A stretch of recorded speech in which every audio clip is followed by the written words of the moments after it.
Prezados colegas, coletiva de imprensa do presidente da Ucrânia, Volodymyr Zelensky. Declaração do presidente da Ucrânia. Boa tarde, estimados presentes, prezados jornalistas. Primeiramente, cessação total do fogo ou sobre possíveis negociações de paz. Onde estamos agora? No dia 11 de março, a Ucrânia apoiou totalmente a proposta dos Estados Unidos da América e da Arábia Saudita sobre a cessação total do fogo. E os Estados Unidos da América solicitaram um compromisso por parte da Ucrânia. Como vocês se lembram disso? Porque falamos sobre, por exemplo, cessar fogo energético, falamos sobre segurança no mar e assim por diante. Mas os Estados Unidos da América deram um passo adiante e propuseram uma cessação total e incondicional do fogo, ou seja, essa proposta está na mesa de negociações há 63 dias. O que aconteceu nesses 63 dias? Ou seja, a Ucrânia aceitou um cessar-fogo total e incondicional porque demonstrou que quer o fim da guerra. E eu enfatizei isso repetidamente ao presidente Trump. Acredito que Putin não quer o fim da guerra, não quer o cessar-fogo, não quer nenhum tipo de negociação. Já nem falo do fato de que ele tem medo de negociações diretas comigo. No dia 20 de abril, Páscoa. E durante todo esse tempo, você sabe que a Rússia não apoiou um cessar-fogo total e incondicional desde 11 de março. E depois, novamente em 20 de abril, durante a Páscoa. Houve relatos na mídia sobre a ideia da Rússia de um cessar-fogo para a Páscoa. O que aconteceu? E nesses dias, as tropas russas realizaram 1.882 bombardeios, 33 ataques com sistemas de lançamento múltiplo de foguetes. Foram utilizados 957 drones kamikaze para atacar a Ucrânia. Isso é o que aconteceu. A Ucrânia agiu, vocês sabem, como eu disse, a Ucrânia está pronta para apoiar o cessar-fogo e vamos agir de forma espelhada. Ou seja, dizer que houve um cessar-fogo completo na Páscoa não é verdade. Não houve cessar-fogo. No dia 26 de abril, tive uma reunião no Vaticano com o presidente Trump. Sou grato a ele. Foi uma reunião muito boa. Nós dois concordamos que um cessar-fogo completo é necessário.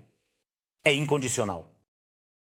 E isso precisa ser exigido do lado russo, porque a Ucrânia apoia isso. Eu disse que nos próximos 2 ou 3 dias úteis assinaremos o acordo, finalizaremos os detalhes e, em seguida, o acordo sobre minerais será ratificado no parlamento da Ucrânia. A Ucrânia, mais uma vez, fez tudo o que prometeu. Nos dias 8 e 10 de maio, a Rússia mais uma vez enviou um sinal pelo espaço midiático, notavelmente, sem qualquer canal bilateral, simplesmente através da mídia, de que estavam prontos para um cessar-fogo nesses dias. Nesses dias, a Rússia realizou 115 ataques aéreos contra a Ucrânia, lançou 197 bombas aéreas guiadas e efetuou 12.100 disparos. 187 desses ataques foram realizados com sistemas de lançamento múltiplo de foguetes, além de terem atingido nossa infraestrutura civil com 7.303 drones kamikaze. Foi assim que eles fizeram um cessar-fogo do lado deles. Recebemos um sinal do lado chinês de que eles apoiam um cessar-fogo de 30 dias proposto pela Ucrânia, assim como sinais da China e de outros países de que seria justo avançar para um cessar-fogo total e garantir que nessas datas, de 8 a 10, haja segurança na região onde estarão presentes muitos líderes, incluindo a China. Entendemos do que se trata a Ucrânia.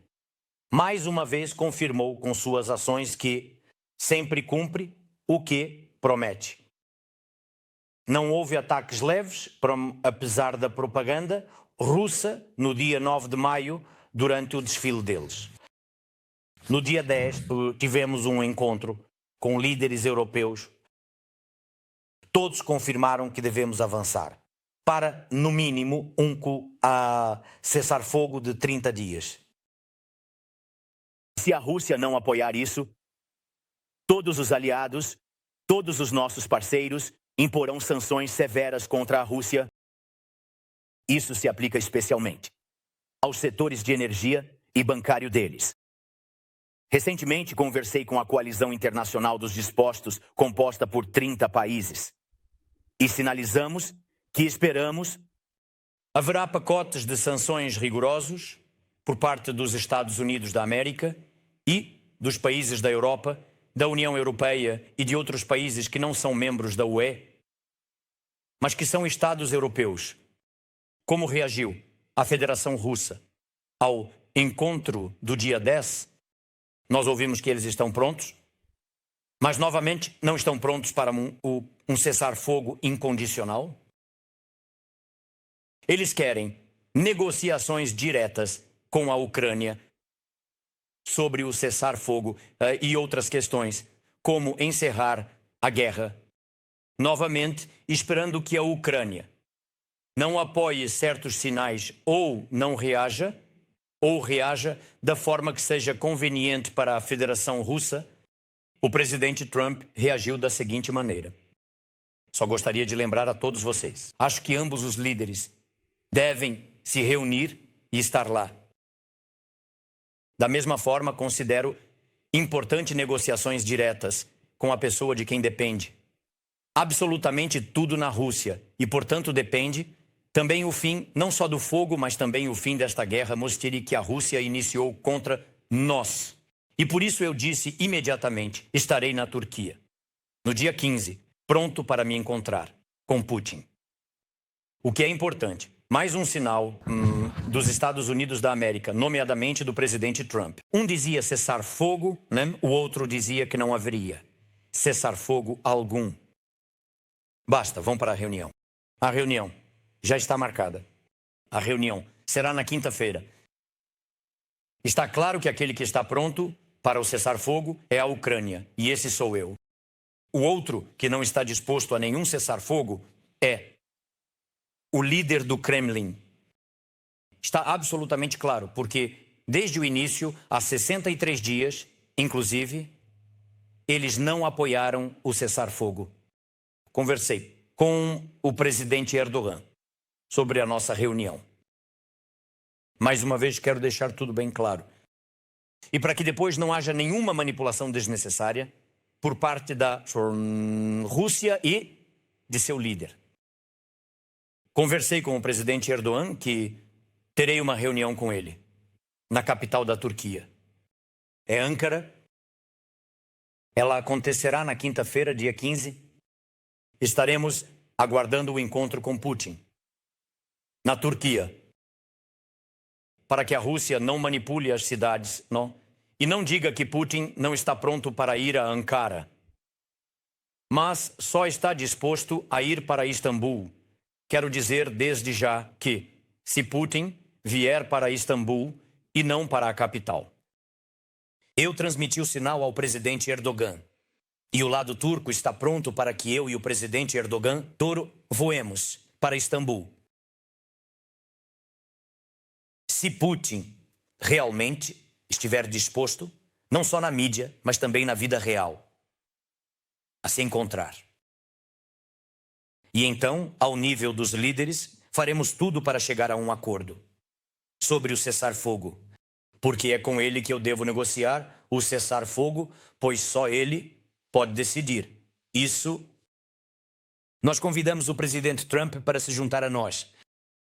Eu não sei qual é a decisão do presidente dos Estados Unidos da América, mas, de qualquer forma, Se ele confirmasse sua participação, acredito que isso daria um impulso adicional para que Putin viesse. Basicamente, era isso que eu queria dizer. Prezados colegas, agora é o momento para suas perguntas. O microfone está na esquerda ou à sua direita. Por favor, mantenham o acesso a ele livre. Senhor presidente, estamos esperando? Estamos esperando. Bem, ou queremos que Putin esteja em Istambul para que o senhor possa conversar com ele corretamente, talvez para dar início a algo. Mas entendemos que talvez não seja assim. Ou seja, talvez ele não esteja lá. Quais são nossos planos caso Putin esteja presente? Sobre o que o senhor irá discutir com ele? Quais seriam as prioridades?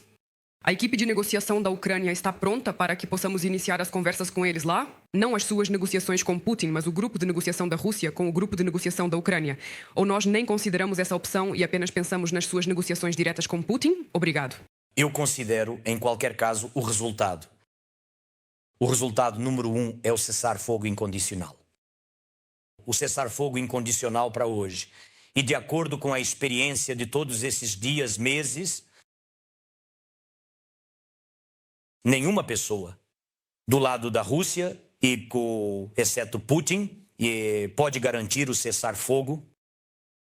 Por quê? Porque a Ucrânia é construtiva e apoia quaisquer caminhos para acabar com a guerra. Se hoje Putin disser, eu não quero, novamente, pode haver 1 bilhão de razões. Negociações diretas, antes queria, depois percebeu que eu estava pronto, agora já não quer mais. E se ele der esse passo e disser que está pronto para um cessar-fogo, então isso abre caminho para discutir todos os outros elementos do fim da guerra. Todos os muitos elementos. Então, os grupos podem se reunir e já têm a vontade política do líder ou dos líderes. E fica claro que haverá este ou aquele resultado. Haverá um caminho. O caminho estará aberto.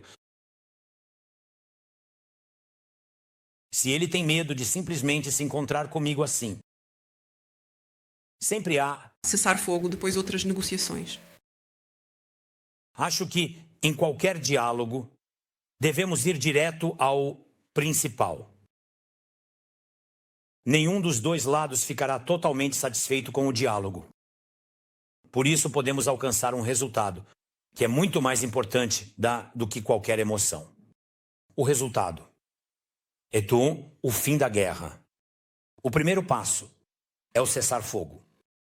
Todos apoiam isso incondicionalmente. Vamos fazer isso. Eu estarei na Turquia. O presidente Erdogan estará presente. Todos estão prontos para se encontrar com o líder russo. Quais são seus próximos passos? O que você fará se a reunião não acontecer? Acredito que isso significa que não haverá nenhum resultado, seja em qual formato for, nem quaisquer encontros, etc. Tudo já avançou, né? Bastante, né? Profundamente na questão do cessar-fogo. A Ucrânia considerou todos os sinais, todas as propostas, quaisquer pontos que foram sugeridos por diferentes partes, países, pelos Estados Unidos, países da Europa e assim por diante. A Ucrânia demonstrou absoluto espírito construtivo. Demonstrou que é clara, compreensível e quer o fim da guerra. A Rússia, a cada passo, eu considero que a ausência de Putin novamente nos jogos é o ponto final da demonstração de que eles não estão prontos para acabar com a guerra. Isso significa que todas as promessas sensatas e claras dos Estados Unidos da América, da Europa e dos líderes de outros países devem ser cumpridas. Caso contrário, vocês não forçarão nem obrigarão a Rússia a dar passos em direção a qualquer formato de desescalada. Isso significa que haverá sanções. Eu só posso esperar, no mínimo, um pacote forte de sanções dos Estados Unidos da América contra a Rússia. Obrigado. E estas já são sanções, veja, não por agressão, né? Não por ocupação e assim por diante. Ou seja, já existem milhões de compromissos. Sanções pelo fato de que eles nem sequer querem um cessar-fogo. Este deve ser o pacote de sanções mais forte, mas porque isso é a vontade de acabar com a guerra ou não. Ou seja, isso é um sinal claro de que eles não querem e não pretendem acabar com a guerra. Ou pelo contrário, eles vão demonstrar que não são sérios apenas com armas nucleares, mas que também são capazes de algo mesmo sem elas. Por isso me parece que um pacote forte dos Estados Unidos, um pacote forte da Europa, nós seremos muito gratos. Por favor, AP, depois o CRIinforme. Senhor presidente, 3 pontos. Primeiro, até que ponto? 3 pontos. São 3 perguntas. Bem, rápidas. Sim. Quero dizer, o decreto do Conselho de Segurança Nacional. Segundo, como? Exatamente. Você imagina esse encontro? E terceiro, os líderes da UE disseram, e os líderes da Europa disseram, que haveria sanções rápidas quando estiveram em Kiev. Quão rápido você espera essas sanções de Merz e de outros? Existem datas em que há reuniões dos países europeus, há datas correspondentes. Sinceramente, não me lembro, mas me parece que é neste mês. No meio, ou talvez no final do mês, esperamos justamente que durante a reunião dos líderes, isso seja considerado. E que haja um pacote forte. Eu sinceramente gostaria que o pacote fosse, pelo menos, do mesmo nível da proposta que está agora no Congresso de Lindsey Graham. A proposta sobre sanções fortes no setor de energia e no sistema bancário. Se a Europa puder adicionar ao seu pacote medidas fortes dos Estados Unidos, análogas àquilo que diz respeito à Europa, sem dúvida, nós ficaríamos gratos. Isso é o mais importante. Não um pacote só por ser um pacote, mas um pacote forte, que realmente terá impacto adicional na economia da Rússia. Isso é o primeiro ponto. Quanto sobre o Conselho de Segurança e Defesa Nacional, como já disse, esse é um discurso dos russos, de que eu supostamente não posso falar com Putin. Sim, quero lembrar a todos como tudo isso aconteceu. Eu assinei. Um decreto, foi exatamente por decreto que coloquei em vigor a decisão do Conselho de Segurança e Defesa Nacional. Como foi isso? A Ucrânia recebeu várias vezes ultimatos da Rússia diretamente de Putin. Tudo começou quando as pessoas do senhor Medvedchuk, em Viena, pessoalmente, tudo isso está documentado, há testemunhas apropriadas, gravações e assim por diante. Representavam os interesses de Putin, falando diretamente comigo, ao telefone, no momento mais difícil, quando estávamos completamente cercados, falando sobre como a Ucrânia precisava se render, abrir mão de seus territórios e assim por diante. Sobre para onde eu deveria fugir, caso contrário, que eu não existiria mais, nem minha família e assim por diante. Ou seja, é uma história longa, muito longa. Havia não apenas uma ou duas dessas plataformas para tais sinais e afins, eram muitas. Com a decisão do meu Conselho de Segurança e Defesa Nacional, eu basicamente fiz o que já está estipulado na Constituição da Ucrânia, que sou eu quem pode cumprir, sou eu quem executa essa missão de acordo com a Constituição da Ucrânia. E ninguém além de mim pode conduzir negociações sobre a soberania, a integridade territorial da Ucrânia, nosso rumo. Ninguém além de mim pode conduzir as negociações apropriadas com o líder da Rússia e de outros países, e assim por diante. De acordo com a Constituição da Ucrânia. Estes são meus direitos e deveres. Na verdade, de acordo com o artigo 106 da Constituição da Ucrânia, o presidente da Ucrânia possui poderes constitucionais exclusivos. Poderes exclusivos para representar o Estado nas relações internacionais, conduzir a política externa, negociar e assinar tratados internacionais em nome da Ucrânia.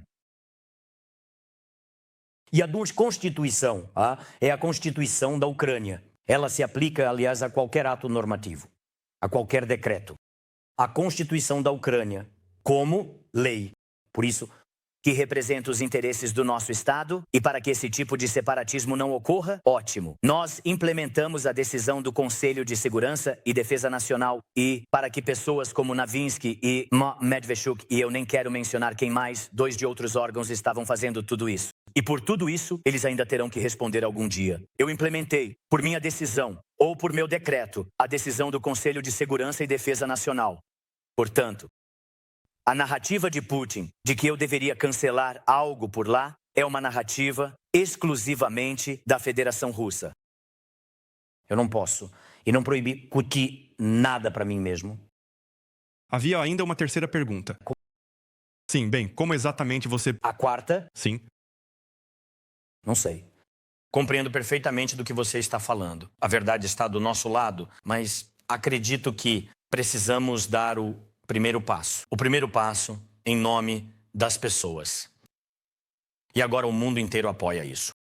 Em primeiro lugar, pelos ucranianos, mas também por qualquer nação. Todos querem o fim da guerra. Queremos chegar a um acordo sobre o início do fim da guerra. Pelo menos sobre o início. Senhor presidente, o senhor declarou que está pronto para se encontrar com Putin em Ankara e em Istambul. Mas as últimas declarações vindas de Moscou indicam que, na verdade, Putin tem medo de se encontrar com o senhor. E não está descartado que, hoje à noite ou amanhã, apareça uma ordem dele para enviar seu ministro das Relações Exteriores ou conselheiros para Ankara. Será formada uma delegação ucraniana que conduzirá negociações em nível de ministros e conselheiros caso haja tal ordem por parte de Putin? Obrigado. Qualquer reunião deve terminar, mais uma vez enfatizo, com um resultado. Eu reagi ao que foi divulgado na mídia, tanto pelos Estados Unidos da América quanto pela Rússia. E, para ser sincero, a Europa também reagiu dessa forma. Estou pronto para um encontro com ele. Por enquanto, ainda não trabalhamos nem discutimos outros formatos. Sim, eu não estarei sozinho, fato. Mas a questão não é essa. A questão é que estamos considerando exatamente o que foi proposto. Senhor presidente, saudações, Natália Ostrovska, 1+1.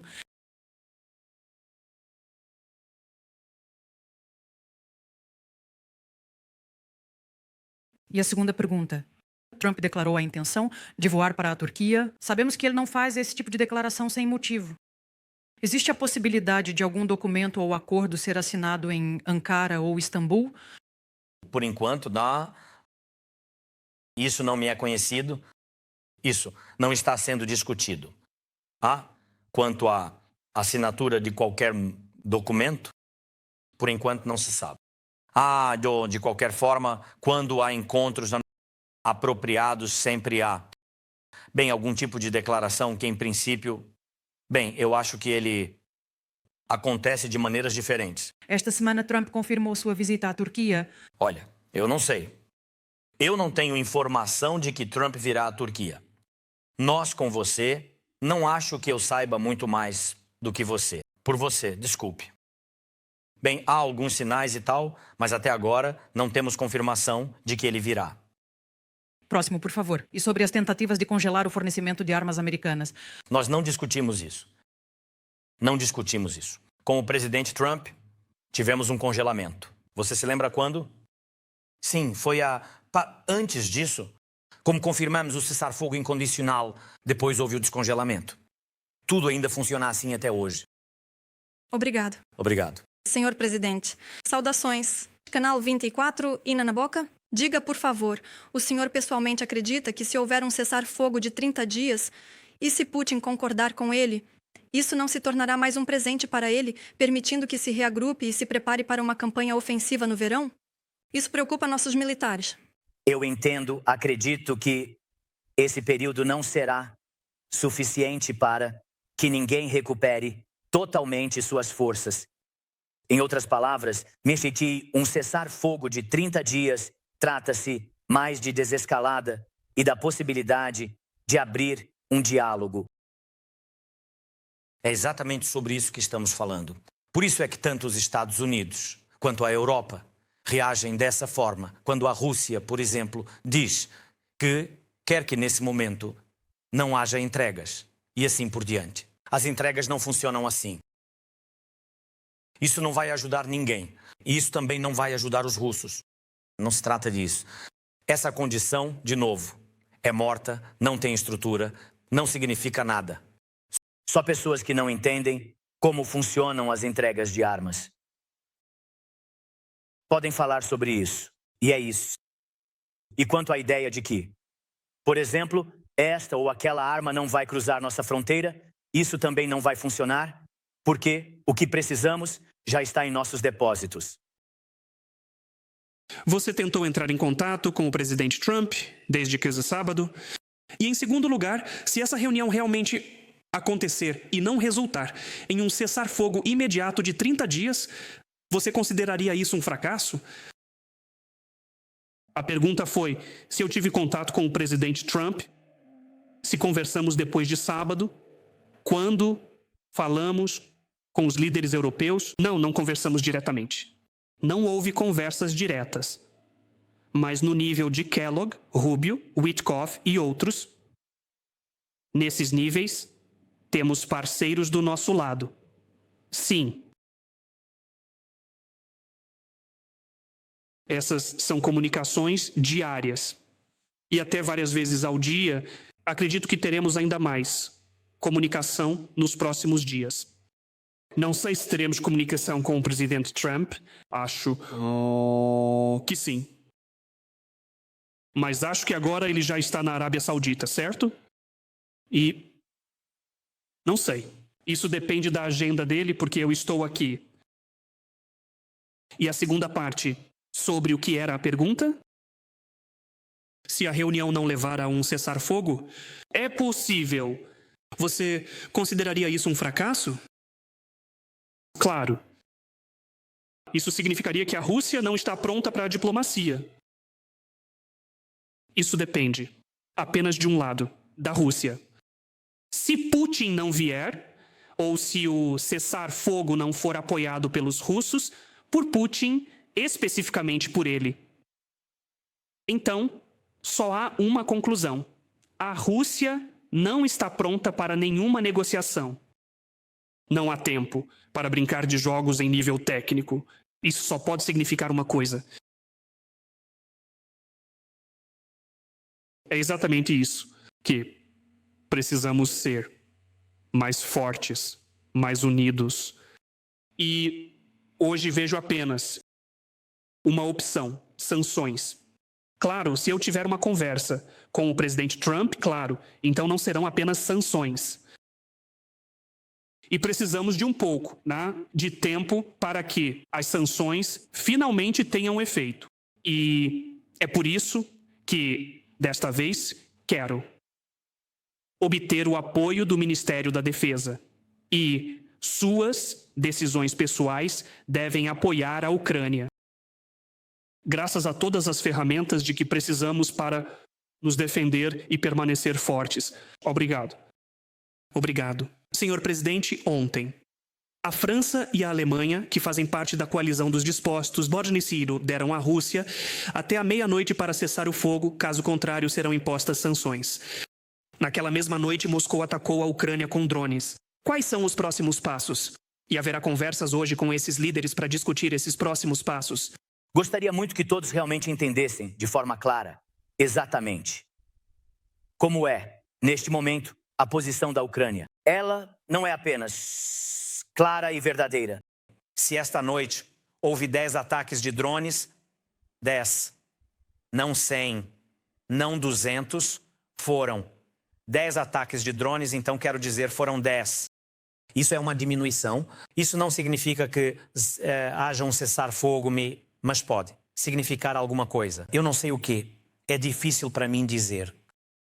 E por isso, talvez estejam influenciando os sinais dos nossos líderes, dos europeus, ou talvez os sinais dos Estados Unidos da América. Talvez a Rússia queira demonstrar que está aqui pensando em desescalada. Eu não posso dizer.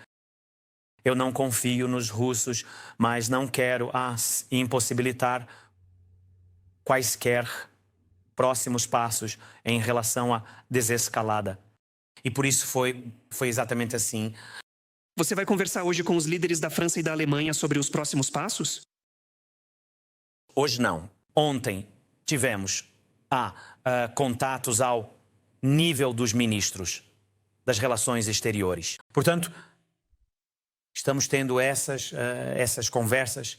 Todos nós estamos do mesmo lado, de que precisamos impor sanções à Rússia o mais rápido possível. Claro, se eles não apoiarem o cessar-fogo. Eu queria lhe perguntar como você avalia as declarações do representante especial do presidente do Senetraio, Steve Witkoff, de que nas negociações entre a Ucrânia e a Rússia na Turquia devem prevalecer 3 questões: a questão dos territórios ucranianos, a questão da usina nuclear de Zaporizhzhia e a questão do acesso importante da Ucrânia aos recursos hídricos. Além disso, Witkoff também disse que Trump está preparando uma espécie de ultimato da Ucrânia à Rússia. Se não for alcançado um acordo, os aliados sairão do processo de negociação como mediadores. Como você avalia essas declarações? Obrigado. Antes de tudo, me parece que eu faria uma análise. Talvez eu esteja enganado, mas eu analisaria a data das declarações do Sr. Witkoff. Parece-me que antes das últimas conversas sobre a Turquia e assim por diante, essas foram as declarações dele em uma ou outra entrevista. Acho que essa entrevista foi publicada mais tarde. É assim que me parece, por isso eu olharia para isso, não pela ótica do que está acontecendo agora, mas pela ótica do que estava acontecendo naquela época. Mas, sem dúvida, é possível responder à sua pergunta. Quanto a os pontos sobre os quais você falou, nós os vimos.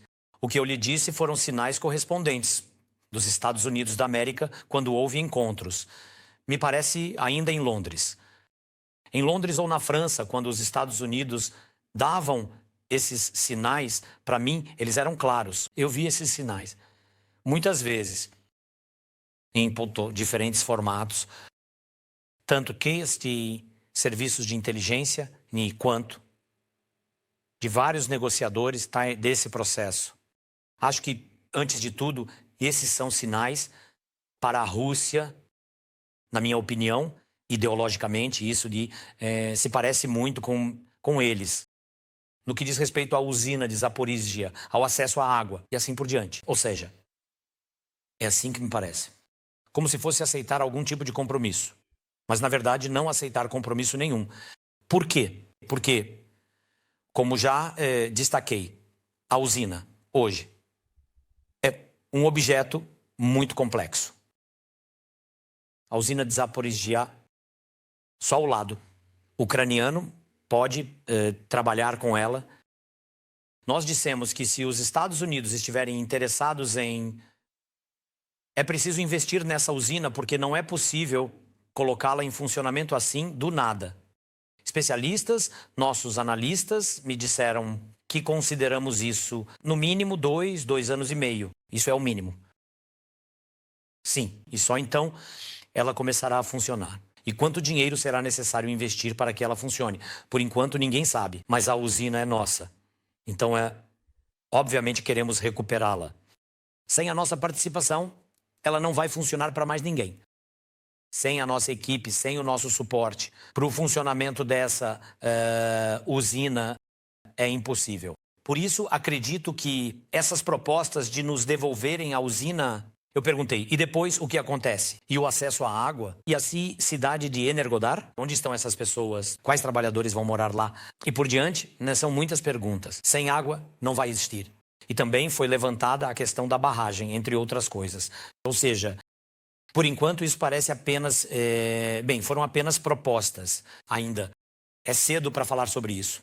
Primeiro, o cessar-fogo e depois falaremos sobre a usina e outras questões. Uma pequena observação? Sim. É difícil imaginar se você vai se encontrar com Putin. É difícil imaginar como você vai conversar com ele. Mas o que exatamente satisfaria a Ucrânia se ele vier como resultado dessas negociações diretas? Um documento? Um acordo verbal? Ou o quê? Acho que o cessar-fogo. Isso não é só... Não é uma questão de o que vai nos satisfazer. Eu não quero dizer agora o que vai nos satisfazer. Nós Nós vamos chegar a isso? Isso ainda está por vir. Essa é basicamente uma questão de justiça antes de tudo. E, em geral, de como se vê essa guerra. Como? Tudo isso vai terminar? Por isso eu não iria tão longe e tão fundo assim, embora eu tenha uma compreensão absoluta desse processo. E por isso acredito que devemos demonstrar algum resultado. E eu acho que isso é vantajoso não só para nós. Acho que os Estados Unidos, afinal, vão fazer aquilo de que falaram e prometeram. Acho que se a Rússia não demonstrar realmente vontade de acabar com esta guerra, e isso só pode ser mostrado com o primeiro passo inicial, o cessar-fogo. Se ela não fizer isso, acredito que todos os instrumentos de sanção serão acionados. Obrigado, colegas, por hoje é tudo. Muito obrigado. Muito obrigado. Até logo.